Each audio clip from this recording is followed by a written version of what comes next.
Hello, welcome everyone. This panel is called The Power of the Industry for Impact. So come on in. First panel, day one of Cannes, feeling the energy? Right, thank you, this is what we needed. Woo! Lovely, so welcome everyone to this panel. My name is Jordan Hunter-Powell, and I am the head of global campaigns and stakeholder engagement for sustainability at dentsu. That means I get to bring big global campaigns to life that bring our sustainability strategy to life. And it also means that I then spend a lot of my time thinking and reading about the climate crisis, around what sustainability means for us as a business, for our clients, and for the industry. And critically, how do we start to solve some of these big challenges? And the news headlines continue to dominate around the urgency of the climate crisis, whether it's extreme weather, rising inequality, how supply chains are being disrupted and it's more expensive to do business. And it's clear that we need urgent action now. And that urgent action is required from all of us, particularly governments, from big corporations, and increasingly consumers as well. That we all have a role to play in changing our daily habits and behaviors, and that part around changing daily habits and behaviors is critical for the industry, and it's why I'm really excited for this panel. And I think working in sustainability, you can start to lament the slow progress of change. And I reflected that I had this almost exact same conversation 2 years ago on this very stage. And you think I would be depressed about that, but no, I am not.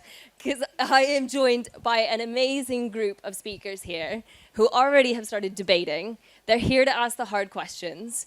And so without further ado, I will introduce. So we've got Olya, the data-driven media director from Heineken, Jessica, dentsu Creative UK CEO, and Seb, the chair of AdNet Zero.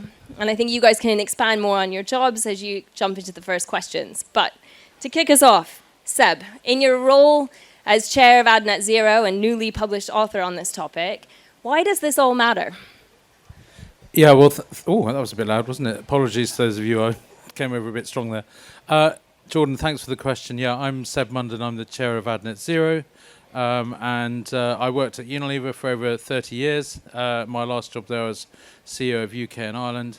And I also have a couple of other chair roles at the moment, one of which for WRAP, the Waste and Resources Action Programme, which is an NGO working for circular economy and against waste. So the book that I wrote with Matt Bourne last year is called Sustainable Advertising, How Advertising Can Support a Better Future. Our basic thesis is that it can.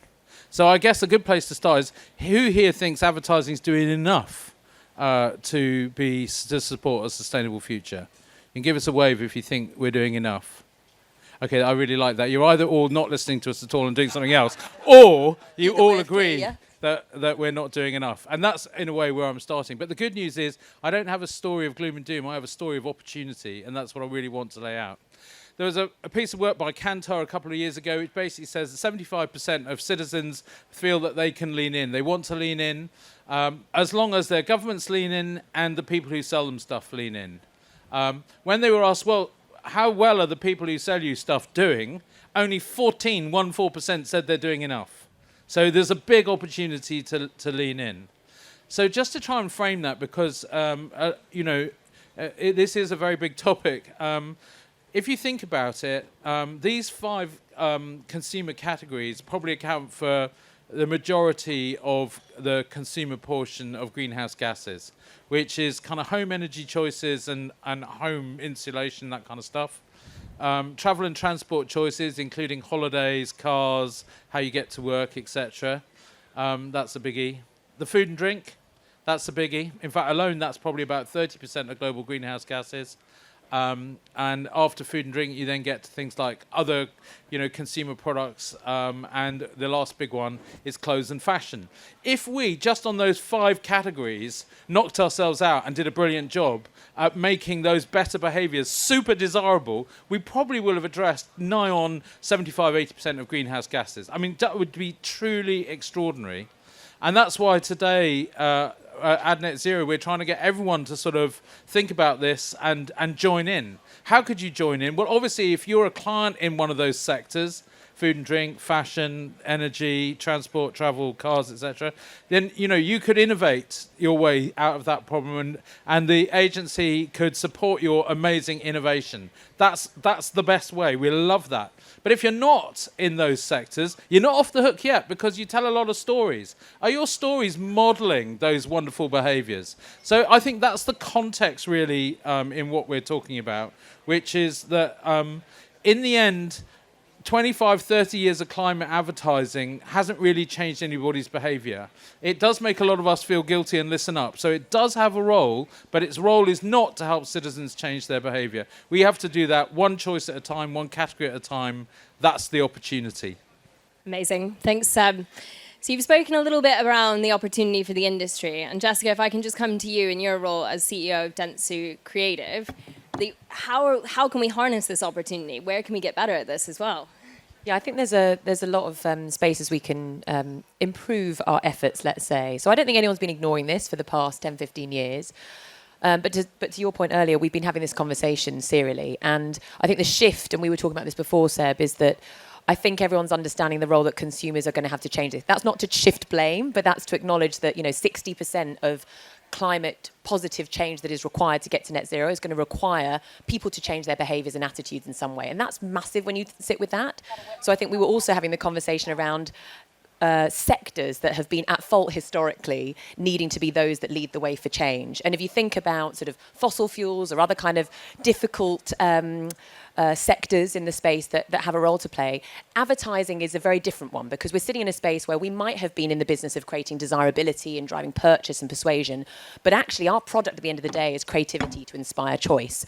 So I think first and foremost, I'd say that this is the biggest opportunity, as you say, Seb, in changing how people see their role in the climate crisis and in climate change. Now, desirability is a brilliant way to put it, because I think historically we've talked about this as quite a noble pursuit. It feels one that's a little bit not worn lightly and requires responsibility and commitment to others.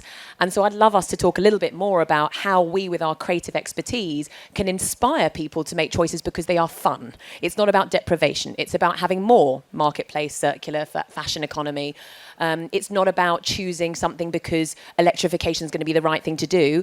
Our General Motors campaign that we launched just before Cannes, in fact, is all about living out loud and being unashamedly excited about the electric category. So there are all these ways that we can unleash creativity to make this feel like a positive and exciting choice rather than an onerous one. Thanks.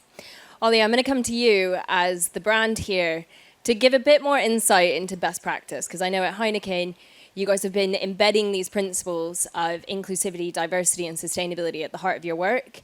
And that was, just building on some of the best practice that you did in the UK. And now that you're at a global role, what does this really mean for you? And how are you fusing sustainability and media within your role? I mean, no pressure being one of those categories. Yeah, food and drink. God, okay. Well, I think, first of all, it's a mindset shift and it's a behavioral shift, and it's shift within the business. Yeah. So I think when you want to drive the change, sustainability is the topic for everybody in the business. It's not about advertising. And moreover, the low-hanging fruit is supply chain and production for the businesses like FMCG.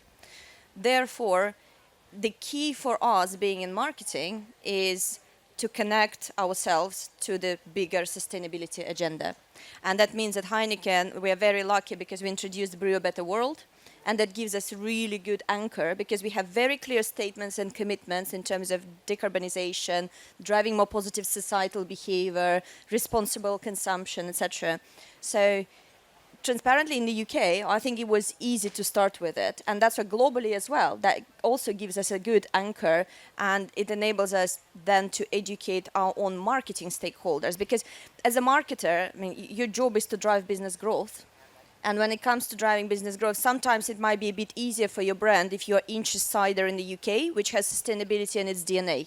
It's much easier to do. We won gazillions of awards with Dentsu for doing great sustainable campaigns, decarbonization, etc. If you are not having sustainability in your DNA, it's much harder to be creatively driving it as a brand marketer, because your job is to drive growth. But even though you still can do a great job, and again, we've got some work on packaging around Green Grip, which is, I don't know if anyone knows what it is, but basically it's a paper-based packaging that allows you to pick up your cans from the top and it doesn't have any paper around, and it's much more sustainable. And yet, sadly, it doesn't look as cool as our competitors on the shelf because they have everything packaged up in plastic or in paper.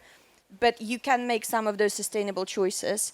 And in terms of driving behavior, what we've done is generally introducing with dentsu a program that will led for 3 years, and it keeps going, which we call Heineken Collective, which is a set of rules, which is a board, which is an action plan around sustainability, diversity, equity, and inclusivity. And one of the actions we've done, we made sure that in our comms planning, we have checklists. So every brand starts their comms planning with thinking, what sustainability, diversity, equity means for my brand this year. And then we check it back to see actually how it comes to life. And by the way, nothing is perfect. We are still on the journey. So all of those things getting rolled out, but they need to be executed, and it's an ongoing behavioral change. So it's years of small actions. I love that, of how you're actually changing the BAU process so that it becomes easier for everyone, and it's linking back to those bigger strategies. And you kind of touched on this, but it is hard, right? It's a long-term journey. And so a key question I have is, are we incentivized enough to make that long-term journey? And if not, why not? Anyone want to take it? I mean, I can't understand why a company's leadership wouldn't want to future-proof their company. We stop talking about climate events in the future tense because we're experiencing them all now.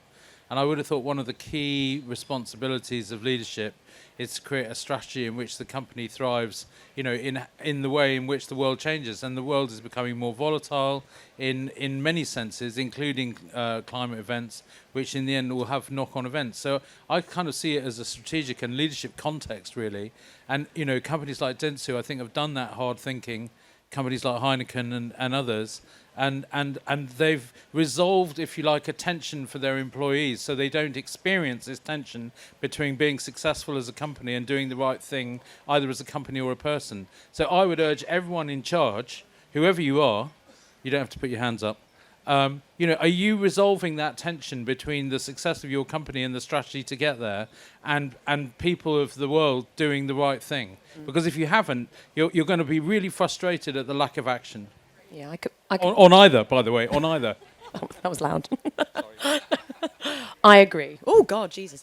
So, yeah, I was just going to build on that point about what company wouldn't want to future-proof itself. And we were talking about this last week, in fact, which is, as an industry, and certainly on the agency side, we've started talking a lot about experience and business transformation as a capability, which in its essence is about making sure our brands are still relevant in a future economy, in a future landscape of consumer expectations. And they are driven in no small part by ESG responsibilities, climate sustainability, an economy that looks very different to now. And so I think there's a huge disjoint, to Seb's point, between us thinking that we can operate BAU without those actions upon actions that Olya is talking about, and expect us to still be relevant whilst serving this as a capability to our clients. So I think that's an elephant in the room. I think to your point on why it's hard right now, I think it is important to acknowledge we're having the same conversation time and time again because it's still hard. And with conscience has come more confusion and complexity as well. So I sit on the advisory panel to the Advertising Standards Authority in the UK, and we talk endlessly about these fringe cases around greenwashing. What is that fine line between a business trying to do a good thing, like the top of a bottle is now recyclable, so we should do a whole campaign about that, versus what is greenwashing because they're using that as a halo effect for the rest of their business that might still be in transition. These are really hard issues. Even EV, is that net good? Or the cobalt mining and all of the battery economy that sits behind that makes it more complicated. So I think there's a lot of anxiety around what constitutes good, what are we going to get our knuckles wrapped for versus be praised for, that leads to some of that slower progress. But I agree with the provocation, which is, if we don't do this, we've got no industry. Olya, over to you. You've been eagerly grasping that mic. Yeah. Look, I agree with all of it. And I think it's like with any tension, there is sort of perform and transform in every business, yeah? So sustainability, same as sadly, I think diversity, equity, inclusivity sit in that a little bit transform stage, at least for marketing. I think, again, supply chain-wise, everyone invests in it. There is a very clear benefit. There is a very clear path. But also, at the same time, we are not making it easy for ourselves, because if you think about sustainability in supply chain, there are very clear solutions, there are very clear ways to measure things, there are very clear things to estimate. When I think about advertising and marketing, we want to do the right thing, but we are struggling to come together, I think, a bit more in order to standardize things. I know Net Zero has been doing a lot of work around it. And the more we can do in that area, the more actually we're going to shift things like sustainability into standard perform, because, that's what I need to do in order to drive growth in my business in a sustainable way, rather than considering being an additional action that is on top of my day-to-day. Yeah, I mean, that's such a good point. And, at Net Zero, it's one of the reasons that, we have two kind of things that we're talking about this week. The first is in the media space, which is trying to create clarity and a single kind of focus around, one way of calculating the carbon footprint of media channels. And we've done a lot of work with GARM, the Global Alliance for Responsible Media, on that. But this is still beta. But at least we've now got something that we can work with to create, get feedback, see what people think about, standard metrics for carbon in media channels. But the other thing we announced this morning, which, is very opposite to what we're talking about just now, is some work we're going to do with Kantar, which is to, in the same way, Ollie, as you said, we've sort of tracked representation and ED&I in advertising, and I think we've all looked at it and thought, oh my goodness, that's really not good enough. We're going to do the same for sustainable behaviours, particularly in the categories that I mentioned a few minutes ago, and just say, well, how are we portraying those categories in advertising? How can we do it better? And I think the advantage of having a quarterly Kantar report showing us how we're doing, I think will provide that performative background that we probably all need. So really excited that our friends at Kantar are going to do that with us. Great. Jessica, you look like you want to come in on these. Agree. Can we just make it faster? Genuinely, could just move faster. I think Olya's point around transform becoming perform is a combination of standardizing tools and measuring what actually matters and making it easy. There's a huge dispelling I think we still have to do, which is to go, this isn't weird random stuff that we have to go and do as like this ritualistic, every Monday we kind of save the planet and then get back to it. There are really easy wins. Like we had a production company based out of Newcastle whose whole default practice was around shooting things quicker, more easily, more pragmatically. By default, it is more sustainable. So when we did this huge spiel around industry change, the director there kind of looked at me and went, this is how we operate because it's better for the business, it's better for our clients, and it's better for the planet as a default. So I think there's some myth busting there. I mean, the other thing is that Net Zero have been brilliant partners. So Elle and your team have come in and spent some time with us around what's actually going to change our behaviours, and coming in and giving the sort of 40-minute version of the Ad Green training to all of our teams, whether you're in production or otherwise, just to go, please understand how central this is to our own carbon emissions as a creative agency, has been game-changing, because everyone then has a base level understanding of their impact, which just changes the game when you invite them to then think differently and make better choices. So I think some easy wins in there as well. Yeah, some easy wins, but clear what I was hearing is on whose role it is to take those wins. And I think what's important to remember within the creative industry is that you can make things really exciting and you can drive that demand. And I mean, I work in boring sustainability, so that's not me. And it's like we need everyone to be doing their bit. And it's how do you make people feel empowered and that this is actually easy to do and not to get overwhelmed by everything that is part of this bigger systems change. Oh, let me go and check. Seb, you look like you wanted to add on that. Well, I think that's right. And, in a way, Net Zero came out of how do we simplify that whole what does sustainability mean for advertising? And we simplified it down to 5 actions. But I think also how do we then, as you say, engage the creative community to make it fun and to engage? And I think that's what we really want to do with this thought about how do we mobilize mass behavior change and support consumers making better choices, through advertising that's really engaging and makes it desirable. So we're really up for, how do we have a conversation about embedding those behaviors in your team, for instance, and how do we make it fun? Yeah, and possibly lifting the lid on what creativity as a solution looks like. So I think people still default to thinking an exciting story to be told, or dramatizing a sort of slightly apocalyptic future state, and how do you do that in an AV format, which is not really where I think we've seen the best solution. So I think, General Motors, which I mentioned earlier, it was the Cara Media team that brokered the partnership with Netflix that integrated all of those EV vehicles into the biggest entertainment properties that were not onerous, that were not noble, Stranger Things, Queer Eye, just really mass populist, joyful moments. It then appeared in the Barbie film subsequently. But just to kind of normalise and bring a bit of fun and drama around it, that's a media solution. And then on the other side of, I think, context, we're at the Festival of Creativity. Some of the most awarded creative solutions have been product solutions. So I think it was a couple of years ago, Dole and their pineapple leather solution, that they incidentally talked about it in a film to celebrate it. But that was a way to rethink materials and a way to engage behaviour change off the back of it. So rarely are these solutions just about finding an existing thing within a client and talking about it. We have the agency and the empowerment to go and find what those unsolved problems are as well. I think I'm amazed. It's the first panel that I've been on with creative people talking about sustainability. Yay. And that's like whole next level, because that's where I'm finding it so challenging. I think we all do, because exactly it's really hard to understand how to bring it in. But to me, again, it's a lot about behavioral change across the whole supply chain within marketing. So it's creative, it's media, it's agencies coming together. We talked about literally what we were debating earlier. I was like, well, I think organizations like Net Zero have to play that role. Like, someone needs to mediate. Yes, someone needs to bring people together, mediate, so we can't blame each other that we are not having those conversations. Because I'm sure we do. The question is, how can we connect and how can we agree on some clear actions? Like you talked about production. I mean, just using different file type reduces, well, great. The music already somewhere, maybe it's party time. But how can just that reduce your carbon?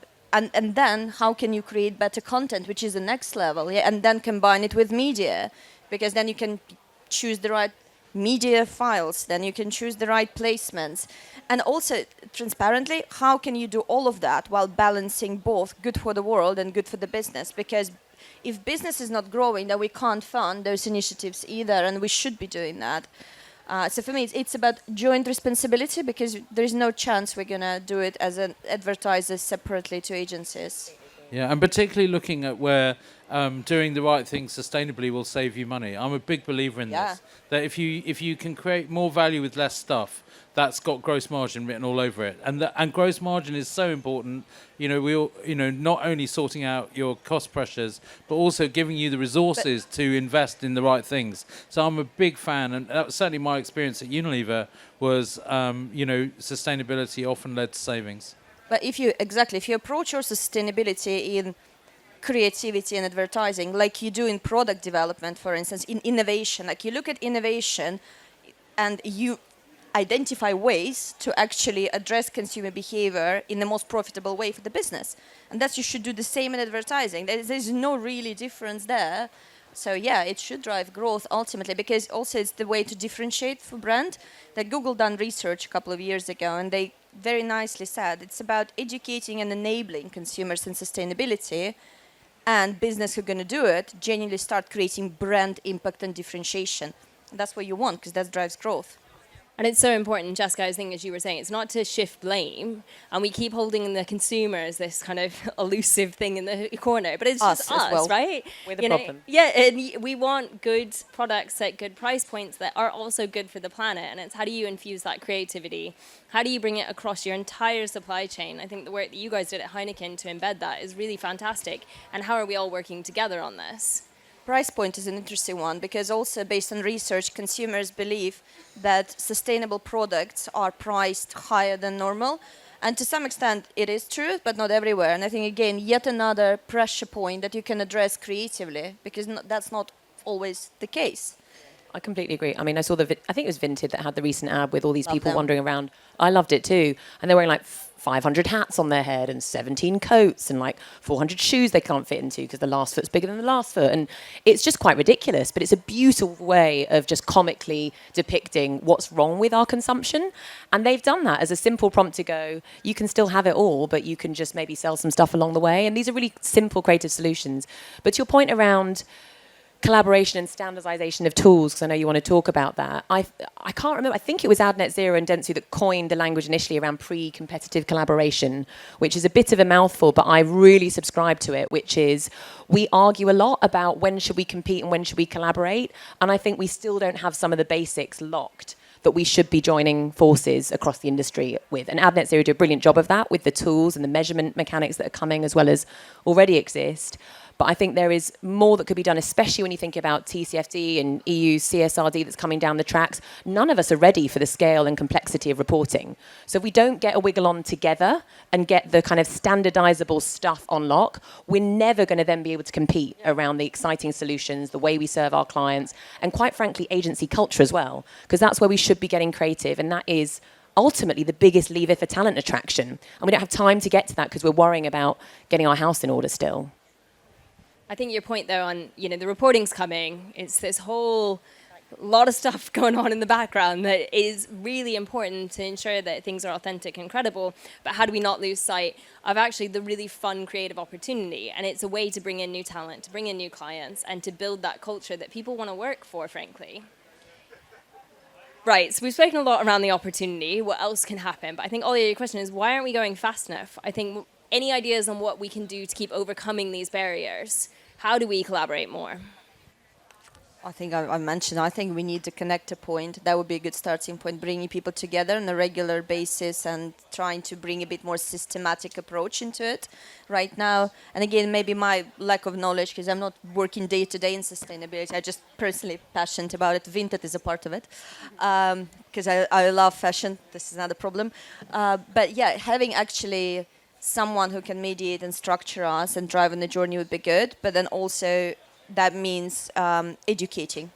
I feel like there is a big opportunity of educating probably on advertisers' side and on us, like on marketers, on actually what can be done for sustainability and do it in a simpler way. There is lots of great programs that are a bit more in-depth. Well, I think we need something simpler that can help us with our stakeholders, be like, this is how you can do it. I completely agree. I think to the simplicity point, it's a bit like D&I to your point. A while ago, everyone was sort of going, well, there were a lot of industry awards the way you had to enter based on D&I and inclusion, and you would see brands racing to celebrate physical disability, gender diversity, sexuality, every D&I attribute under the sun, and bake it into a storyline and hope it works and think you've kind of solved it all. It's sort of the same for sustainability. You've got a lot of brands that are clamoring to address all manner of sustainability impact through storylines. And something that we've been working on with AdNet Zero's support and with all of our clients is something called Conscious Partnership, which is manifested in a single brief that we put in when we start working with a new brand. And all it means is we look at what's the shared ambition. We can't do it all. We can't tackle every sustainability under the sun, but we can look at the single area of social impact that our clients are most focused in and already most invested in. So, organizations like GSK, to give a random example, who have a lot of work in the health space, you wouldn't necessarily expect that their big focus has been on LGBTQ+, and that actually traces back to their HIV innovation. So that's just one example in the market. But if you spend some time with the organisation to go, where are we going to be leaning on an open door? Where are you already invested in seeing change? That's where you'll make the difference. And the conscious partnership framework allows us to make sure every brief we take is oriented around that goal. Not trying to do everything, but making that goal a bit better. Has to be authentic though, every time. Yeah. And I think it's difficult for companies that make stuff have been thinking about their supply chains for a lot longer. And I think in the knowledge economy, this is still relatively a new thought, sustainability in the knowledge economy. So I do think, there's a bit of catch up to do. That's one of the main reasons we wrote the book, by the way, which was, in 270 odd pages, kind of new readers start here. Because actually, there are a lot of people who are well-intended but never got the memo. And so, the book is really there to sort of help catch them up. Right, so hearing a lot of challenges of just basic education and awareness. How do we do this in a simple way? How do we come together in more collaborative environments? How do we rechange briefing processes to embed this at the heart of it? And then look for those low-hanging fruits as well, what we know can work, and what is everyone's job on this? So I'm going to open up to the floor. If there's any burning questions for our panelists. Yes, Tara? Hello, I'm Tara. Hi, Hello, Tara. I'm Tara. From Dentsu Good. What an amazing panel, first of all. This is so inspiring. Just appreciate a first day kickoff around sustainability. So, congratulations. Just a question around change management and internal struggles. So, we hear a lot that brand marketing teams feel like they're behind, that they don't understand the complexity of sustainability. What are your teams doing to help bridge that knowledge gap, or as you say, prioritize or focus? Right. Good question. So I can speak probably very much in detail for UK, as I'm in a global role for 3 months. But I also believe that at this stage, probably there is no one global solution. As I mentioned earlier, the connection to the sustainability agenda at the corporate level is very important, because that's your starting point to drive any change. And then you need to ladder up your own messaging within the business. Like in the UK, what we did is genuinely connected Brew a Better World to each brand strategy. At that point with media, thinking about ourselves, we thought, okay, what can we do as a media team? Because I was leading media, data, and tech. Like, what can we bring sustainability standpoint to our brand teams? So bring the solutions, educate them on a regular basis together with dentsu. So that's why we've done the collective. So we spent a year and a half or so just bringing solution, test and learning, and then showcasing it across portfolio. The biggest challenge I think that a lot of businesses have is learn, share, reapply within the business. So testing, learning, then sharing, then leading it to something systematic, which was our planning checklist. And transparently, it's still education, because we went into the workshops on annual plans, and we had to literally go line by line with everybody, looking into how they think through it. What can they do creatively? What can they do from media? Transparently, media is a bit easier. Creatively, it's still a bit struggle. So that's what we did. But literally, that's how media team would approach it. Yeah. If I think about any other team within marketing, if I was CMO, I probably will go differently about it. But the key is connection to the bigger challenge, and moreover, actually distribute this across the rest of the business. I remember our new MD, managing director, when he came to UK, in one of his first speeches, he was actually excited about sustainability in media, because he'd never seen it done anywhere else in our global chain. And I think that kind of topics, merchandising it across the business, is important. So then you start bringing more people on the journey, like your comms team. That's very important, because they're very involved in sustainability day to day. So make friends there, and then also help together to educate the rest of the marketing. I suppose I'd have 3 points. First of all, the online AdNet Zero training, it's really good for basic, like nothing to something. And it's cheap as chips. And if you're an AdNet Zero subscriber, it's even cheaper. So I would definitely kind of just get everyone to do that. It won't get you a PhD in climate science, I promise you. But it will get you from looking a bit daft to knowing what you're talking about a bit. The second thing I do is I agree with Ollie, which is that a lot of companies, particularly clients, have signed up for SBTI and they've set targets on greenhouse gas reduction. I would draw everything down from that. The CEO's already signed up. They're probably hoping you're already getting on with it. The thing that marketing and advertising people forget is that depending on the business, the carbon footprint of marketing and advertising will be between 3 and 10%. 3 and 10% of your company's carbon footprint. That's a big number. And it's an embarrassing number if your advertising is telling everyone you're doing a great job on sustainability and 10% of your carbon footprint is in the bloody ads themselves. So I would definitely fix that. And then the third thing is that if there's this kind of intent gap. I want to do the right thing, but I don't know what to do next. I think it's helping everyone understand what in their job is the sustainability element. And at Unilever, we had fabulous people on production who really helped all the brands understand the carbon footprint implications of their scripts. You need one of those people. Everyone needs one of those people. Then you need in media people, as Ollie says, who are helping you really understand the carbon implications of your media plans. So I think it's embedding a few change agents who can help every brand kind of make better choices. And lastly, coming back to briefs, I think if you're in one of those 5 categories, energy, travel, transportation, food and drink, fashion and clothes and other consumable products, you're on the front line for great storytelling and making those new behaviors more desirable. That's the brief. That's what we want you to think through and embrace. So if everyone did one of those 3 things as appropriate, we would change enormously fast. Where can we get these production people who can tell us about scripts? We've got tag for that. Yeah? Okay. Right, I think any other burning questions, or we're going to start to wrap up? No burning. I guess it's Monday. People are still warming up. Right. The name of this panel was around the power of the industry for impact. And we've talked a lot about the challenges. We've talked a lot about the opportunities and some clear solutions of how we can get there. But what's your one thing that you really want to call the industry to do if we're going to get somewhere and we're not having this conversation again in 2 years? Seb's helpfully laid out his 3-point plan. Do you guys have any closing thoughts on what else we can do to move further and faster?